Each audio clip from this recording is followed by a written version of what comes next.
Hey there, I'm Valerie and I'm 50 years old. Buckle up, because this tale spans a few years, but trust me, it's worth it. My daughter and I are now in a much better place than we ever imagined. It all began when I met Ted, my husband, through some friends we had in common. We went on a couple of dates and pretty quickly fell in love. We dated for around 3 years before we got married. I was ecstatic that I got to marry him because he was genuinely like the other half of me. We completed each other in a way that I can't explain. After a year of marriage, Ted began asking me to start trying for a baby. Now at that time, I was very much scared of giving birth. Plus, I had a lot of complications with my reproductive health, and I didn't want to jeopardize either mine or the future baby's life. But Ted was persistent, so I eventually gave in. My entire pregnancy was a trying time because of my many complications. Pregnancy became a huge pain, but Ted was very patient and caring in the first 3 months until he began frequently traveling for work. It only got harder from then on, but Ted did make it in time for the birth of our daughter Kendall. Ted and I lived in a pretty big, cozy apartment that was rented. We had no plans to move because we knew that we weren't stable enough to buy a house. When I was around 7 months pregnant, we had a new neighbor move into the apartment next to ours. Even though Ted was very hesitant and against us going to meet her, I felt like both of us being pregnant would lead to some connection, so I dragged Ted over to her apartment door and rang the bell. "Hello, I'm Valerie and this is my husband, Ted. We're your neighbors and we just wanted to introduce ourselves. It's lovely to meet you guys. My name's Cassie. Why don't you come on in? I'm sorry if this is weird, but I just thought that it would be lovely to have another companion who's also pregnant like me. Ted has been really busy with work trips and I could use the company." "Tell me about it." "I was about to come over later on this evening anyway because I could use the help too." "Where's your husband?" "Oh, I don't have one.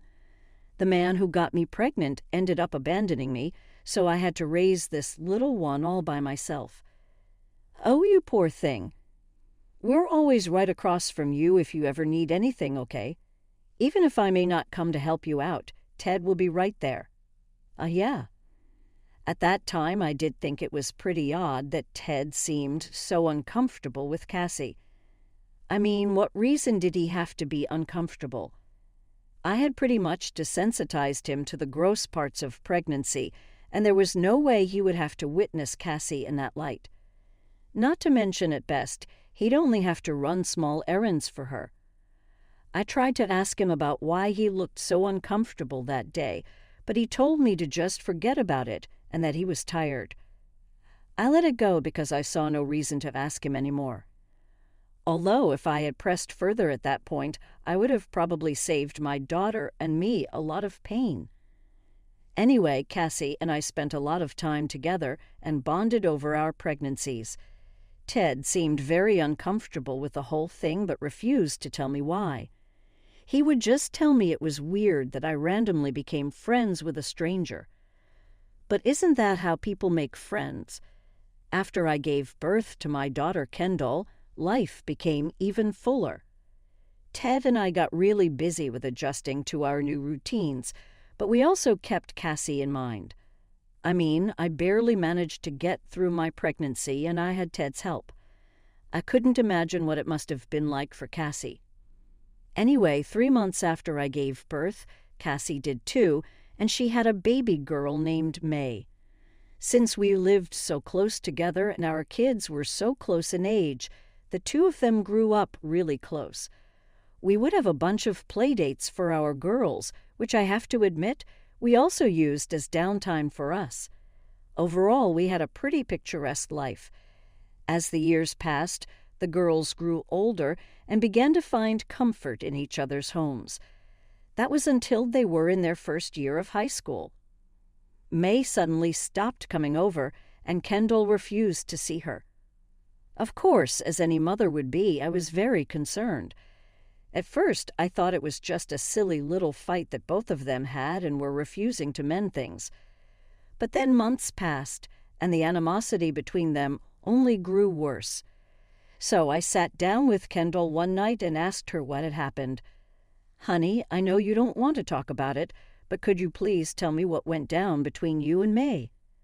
"Mom, I don't want to talk about it." "I know, but you guys used to be such good friends. Hell, you grew up together. What happened?" "Look, I wish I had the answer to." "Okay." "Huh. What do you mean?" "I don't know, Mom. We had our summer break, and when high school started, May just started ignoring me. She refused to talk to me and even began to poke fun at me with her friends." "What? Why would she do that?" "I have no idea. I tried to talk to her many times, but she would either look at me with disgust or she would mock me and make fun of me." "Oh, honey, that's horrible. Do you want me to speak to Cass?" "No, please don't. It will probably make things worse for me in school." All right. My mouth sealed. "But if May ever does anything too bad, you need to promise me that you'll come tell me about it." "I promise." Curiosity was annoying at me. I wanted to know why May started behaving that way so badly, but I had no way of doing it besides. I did note that Cassie never approached me about the girls not hanging out anymore. In fact, she barely ever spoke to me.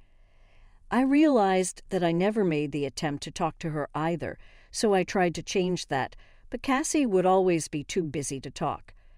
Sometimes May would answer the door whenever I went over, and she would look me over with disgust, and I immediately understood how Kendall must have been feeling.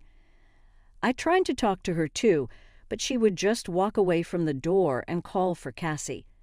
Eventually, we just didn't speak that much. Life carried on as if normal. In my daughter's final year of high school, I began planning out our finances to support Kendall. I didn't want her burdened by any student loans because I knew firsthand just how long it took to clear them off. Not to mention, with the economy that we were in, she would have taken even longer. The stress of having to repay a loan was not something I wanted her to ever feel.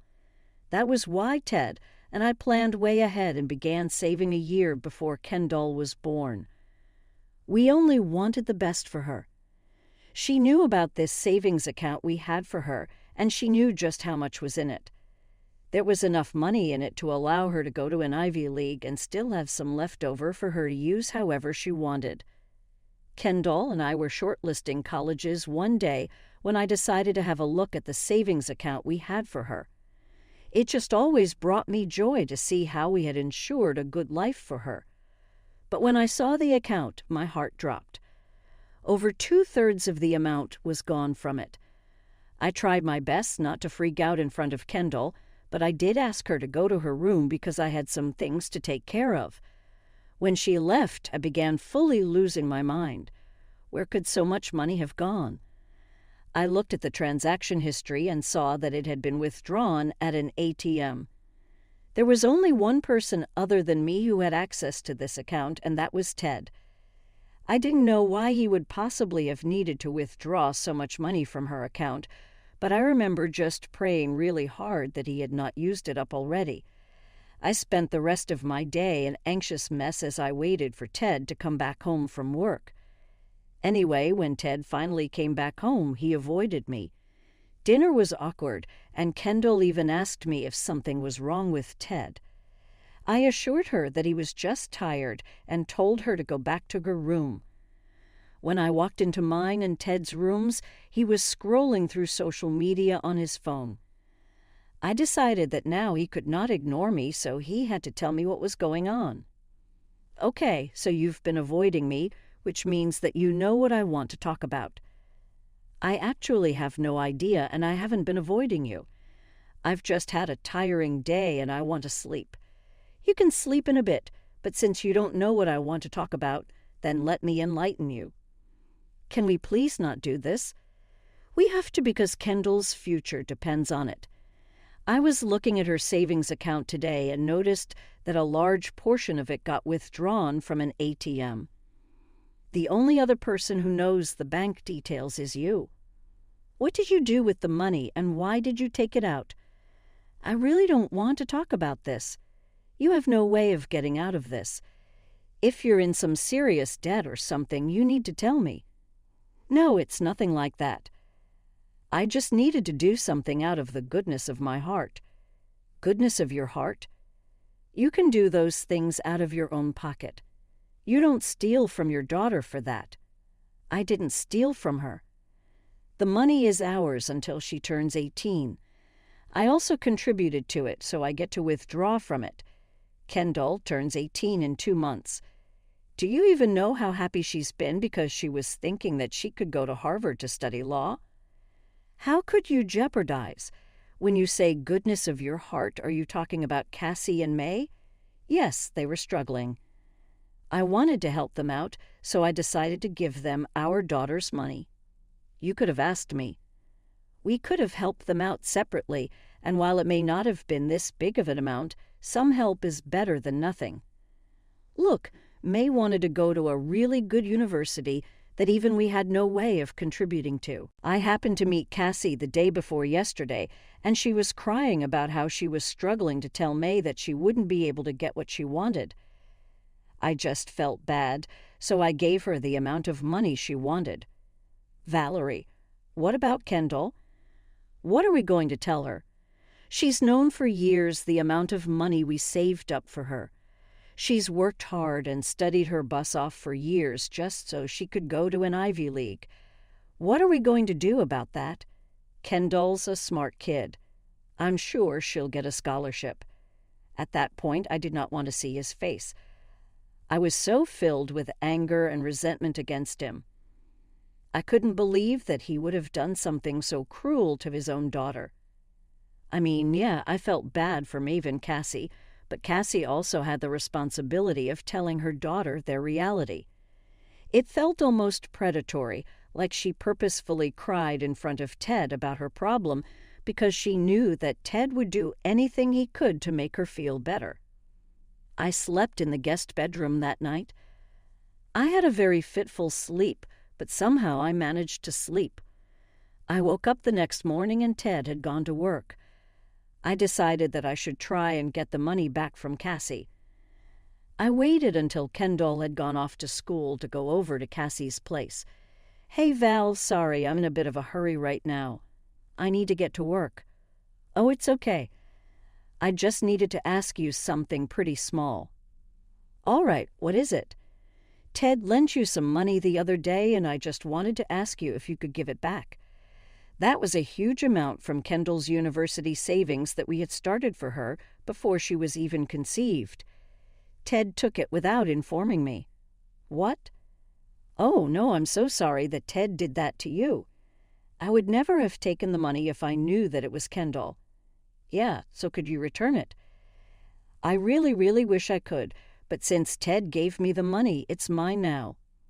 Not to mention, I've already used a sizable portion of it to get Maeve into her dream college. Well, just give me what's left then. No, like I said, that money is mine now. I'm sorry that something this horrible has happened to you, but I can't give you the money back now. If you'll excuse me, I'm running late.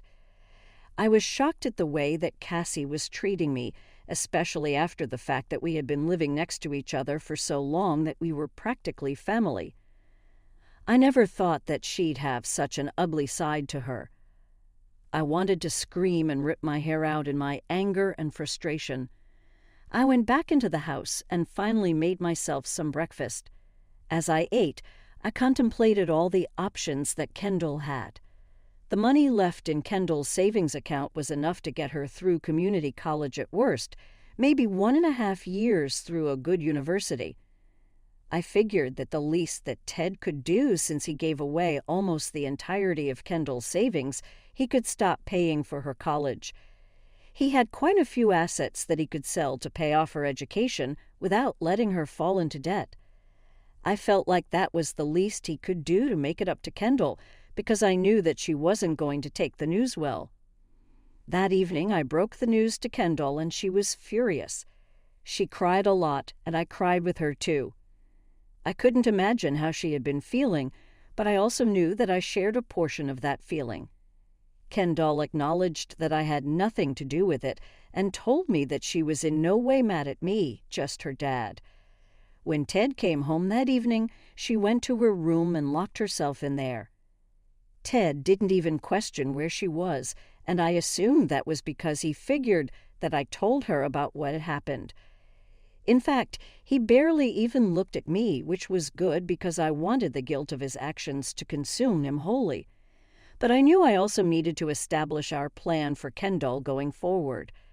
So what are we doing for Kendall from here on? What do you mean? I thought we established that she'd get into college with a scholarship. Even so, we need to have some backup plan in case that doesn't pan out. It will. There's no need to worry. I've seen kids with half her wit get full rides. It'll be a piece of cake for her. That's very wishful thinking, Ted. There's no way we can rely on that. I've come up with a plan for you to pay for college. Me? Well, both of us, but you have to put in more because you were the one who gave away her money. And since you believe that you contributed that much, I think it's only fair for you to pay that much more than me for Kendall's tuition. Hell no. I'm not doing any of that. Kendall can either get a full ride or she can take a loan and work it off like everyone else. How are you more sympathetic to two people who have become strangers to us than to your own family? What is wrong with you? Look, I don't care what you say, but I'm not paying a penny for Kendall's college. She can use what's left, and you can help her if you want. In my opinion, she should apply for all the scholarships she can. That's it. Good night. I was beyond upset and frustrated at the way Ted was behaving. How could he put someone else's daughter over ours? What was it that made us less important to him? I cried myself to sleep that night, and over that week I kept asking Ted to reach a compromise and provide for his daughter in some way, at least. But he refused to budge. He even got his mother involved in it. If there's one thing you should know about Alia, it's that she absolutely hates my guts. She can't stand me, and she makes it known in every way possible, from insulting me to downright physically hurting me by accident. Alia loved to go against everything I said and did, even if I was the right one in the situation. So with Alia on his side, Ted saw no reason to give in to my demands. Kendall completely stopped talking to Ted and Alia. She refused to even acknowledge them, and neither of them had a problem with that. The both of us worked hard together to get her into a good college, and as luck would have it, she did end up getting a pretty good scholarship at an Ivy League. The scholarship covered about 75% of her tuition, and I could easily cover the rest for her. She would only need to work to support herself, which she was more than happy to do. Kendall always had a big passion for law, and that was what she did for the next 5 years. She rarely came home. Instead, I flew over to visit her. Life at home was unbearable, to say the least. Alia moved in with us and constantly tormented me. Ted and I stopped talking and lived like we were roommates. It was only a matter of time before one of us initiated a divorce. I stayed because I knew that getting a divorce would severely dent my finances, and Kendall had dealt with enough issues regarding finances. After Kendall graduated from college, she got herself a good job and started to finally settle down. That was when I initiated the divorce filing. But before I handed Ted the papers, I wanted to save up a good amount of money so I had something to fall back on. And that was it. I took another 2 years to get out. Just a few days before I was going to hand Ted our divorce papers, Kendall suddenly showed up at our house. I was surprised, but also really happy to see her. She greeted me with a big hug and told me she had some big news to share and that she was going to get her money back. I asked her what she meant, and she just asked me to call Ted and Alia downstairs. Oh, hi, Kendall. What are you doing here? Hi, Dad. Well, nothing much, actually, except I happened to find something really interesting. You're a disgusting lawyer. Why have you brought your filth into this house?" "I would shut my mouth if I were you, Grandma. There is no way to speak to your grandmother." "Whatever. You guys died to me the day you stole my money." "Dad, your dad did not steal anything from you. He only helped a struggling child. But of course, you and your mother can't seem to see what goodness really is, right? Would you call supporting your affair child over your actual child goodness? Affair child? What on earth are you talking about? Kendall, what I'm talking about is that I have 2 DNA test reports stating that Maeve is your child, Dad." "What? What are you saying?" "Those are fake." "I knew you'd say that. That's why I got 2 tests from 2 different, very acclaimed places. How did you manage to find that out?" "Well, Mom and I got in contact after I graduated, and after we went drinking, she confessed everything to me. She felt horrible about how she dealt with it, so she made it up to me by agreeing to do a DNA test. I can explain, Valerie. I met a woman when I went on my first business trip when you were pregnant, and after drinking a bit too much, we slept together, and then it sort of became a habitual thing. She got pregnant and decided to move in next to us. I had no choice." "No, you had a choice and you made it. I was going to do this later, but here are the divorce papers. You deserve nothing." "I fully agree with Mom, which is why I'm suing you, Dad, for stealing my college fund. See you in court." I couldn't believe what my life had come to. So that was why Ted had always been so uncomfortable around Cassie and Maeve. Were all the business trips he took after Kendall was born just an excuse to live next door and raise his second family? How filthy of a man was he to go and sleep with someone else when his wife was struggling with her pregnancy back home?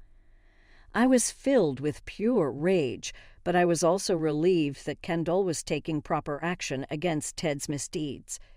In the trial that happened after, Mae herself testified to Ted's involvement in her childhood and all the lies that he had spewed to keep her a secret. Apparently, he had given Kendall's money to Cassie because she threatened to out his secret to us if he didn't. She also told him that if she found out that he paid for Kendall's college, she would out him. She was jealous that my daughter was doing way better than hers, and this was her solution. The judge ruled in Kendall's favor, and Ted was ordered to pay her back and also pay back any loan that she may have taken to fund her education. Kendall and Ted worked out a payment amendment and deadline, and that was that. Kendall also helped me find another job closer to her and helped me move in. Ted signed the divorce papers without a fuss, and in just a few short days, so much changed, but all of it was for the better. I am now in a much happier place, and I'm overjoyed to see my daughter thriving and accomplishing more than I